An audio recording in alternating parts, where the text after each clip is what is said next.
In a remote village nestled between towering mountains, lived a wise old woman named May. The village was known for its serenity and beauty, but every few years, a fierce and devastating storm would descend upon the village, causing destruction and despair.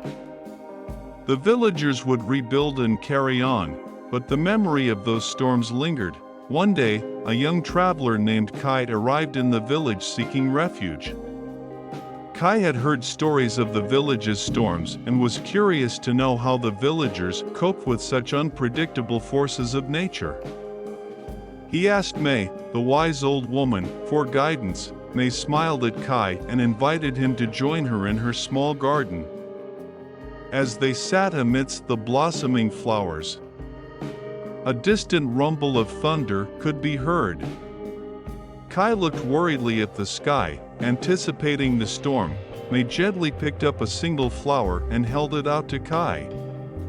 "Do you see this flower?" she asked. Kai nodded, his attention focused on the delicate petals swaying in the breeze. "This flower is like your mind," May said. "In the face of a storm, it may be buffeted by wind and rain, but its essence remains unchanged." Kai frowned, not fully understanding her words.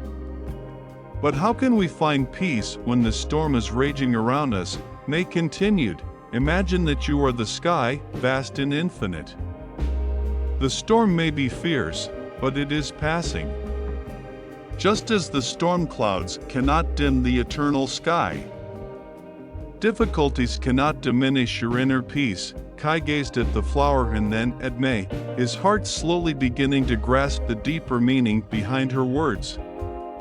The storm clouds were drawing closer now, and the first drops of rain began to fall. May extended her hand and let the raindrops touch her palm. "Feel the rain," she said. "Each drop is a reminder that storms are part of life. They will come and go, but you can choose how to respond." As the rain began to pour and the winds picked up, Kai closed his eyes, remembering May's teachings. He felt the storm's intensity, yet he also felt a sense of calm within him. The storm raged on, but Kai's mind was no longer consumed by fear. Days later, as the storm subsided, the villagers gathered to assess the damage.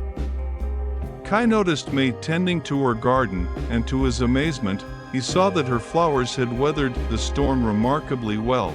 "Your garden survived the storm," Kai exclaimed. Awe in his voice, May smiled warmly. "Just as your mind can remain serene amidst life's storms, so too can nature show us the way.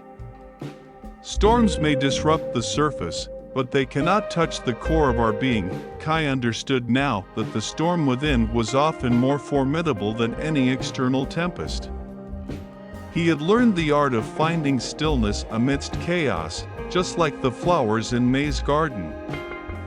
As he continued on his journey, he carried the wisdom of May's teachings, knowing that storms, both within and without, were but passing phenomena in the vast expanse of his own being.